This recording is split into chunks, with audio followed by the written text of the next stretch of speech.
എൻ്റെ പേര് സന ഫാത്തിമ. ജീവിതത്തിൽ എല്ലാവർക്കും ചില പ്രത്യേക സ്വപ്നങ്ങളുണ്ടാകും. എന്നെ സംബന്ധിച്ചിടത്തോളം എൻ്റെ ഏറ്റവും വലിയ സ്വപ്നം ഒരു നല്ല ഭർത്താവിനെ കിട്ടുക എന്നായിരുന്നു. ബാല്യത്തിൽ തന്നെ ഞാൻ ഉമ്മയെയും ഉപ്പയെയും കണ്ടാണ് പഠിച്ചത്. ജീവിതം മുന്നോട്ട് പോയപ്പോൾ എൻ്റെ കുടുംബത്തിനും എനിക്കും മനസ്സിൽ ഏറ്റവും വലിയ ചിന്താവിഷയം എൻ്റെ വിവാഹമായിരുന്നു. പലപ്പോഴും ഉമ്മ പറഞ്ഞു, സന, ജീവിത പങ്കാളിയെ തിരഞ്ഞെടുക്കുന്നത് വലിയൊരു ഉത്തരവാദിത്തമാണ്. നല്ല ഭർത്താവിനെ കിട്ടിയാൽ ജീവിതം സ്വർഗം പോലെ, ചീത്ത ഭർത്താവിനെ കിട്ടിയാൽ അത് പരീക്ഷണമായി മാറും. ഈ വാക്കുകൾ എപ്പോഴും എൻ്റെ മനസ്സിൽ ഓർമ്മിപ്പിക്കുമായിരുന്നു. ജീവിതത്തിൽ നല്ലൊരു ഭർത്താവ് കിട്ടുന്നത് വലിയൊരു നേട്ടമാണ്. ഒരു സമയത്ത് പല പ്രപ്പോസലുകളും വന്നിരുന്നു. പക്ഷേ എൻ്റെ മനസ്സ് ഒരിക്കലും സമാധാനം കണ്ടില്ല.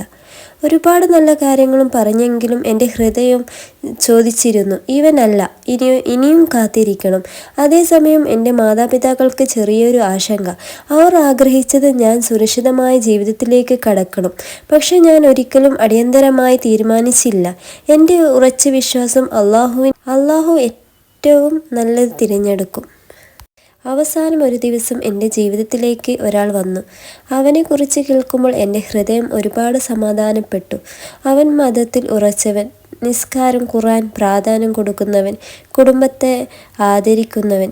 ഉമ്മയും ഉപ്പയും പറഞ്ഞു, ഇവനിൽ നിന്നാണ് നിനക്ക് സന്തോഷം. എൻ്റെ മനസ്സ് സന്തോഷത്തോടെ പറഞ്ഞു, യാ അല്ലാഹ്, ഇതാണ് നീ എൻ്റെ പ്രാർത്ഥനയ്ക്ക് നൽകിയ മറുപടി. വിവാഹ ദിവസം എത്തി. അന്ന് എൻ്റെ കണ്ണുകളിൽ സന്തോഷത്തിൻ്റെ കണ്ണുനീർ നിറഞ്ഞിരുന്നു. എൻ്റെ ഹൃദയം മുഴുവൻ നന്ദിയോടെ, അല്ലാഹുവേ, എത്ര കാലമായി ഞാൻ ചോദിച്ചിരുന്നത്, ഇന്ന് നീ തന്നെയാണല്ലോ അതിന് മറുപടി തന്നത്. വിവാഹത്തിന് ശേഷമുള്ള ആദ്യ രാത്രി എൻ്റെ ഭർത്താവ് പറഞ്ഞ ഒരു വാക്ക് ഞാൻ ഒരിക്കലും മറക്കില്ല.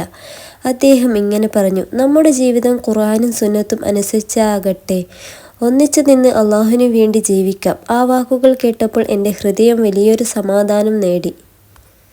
കാരണം അത് തന്നെയല്ലേ ഞാൻ ആഗ്രഹിച്ചതും പ്രാർത്ഥിച്ചതും. അതുവരെ എൻ്റെ ജീവിതം സ്വപ്നമായിരുന്നു. പക്ഷേ ആ ദിവസത്തിന് ശേഷം എൻ്റെ ജീവിതം യാഥാർത്ഥ്യമായ അനുഗ്രഹമായി. എനിക്ക് മനസ്സിലായി, ദുആ ഒരിക്കലും വെറുതെയാകില്ല.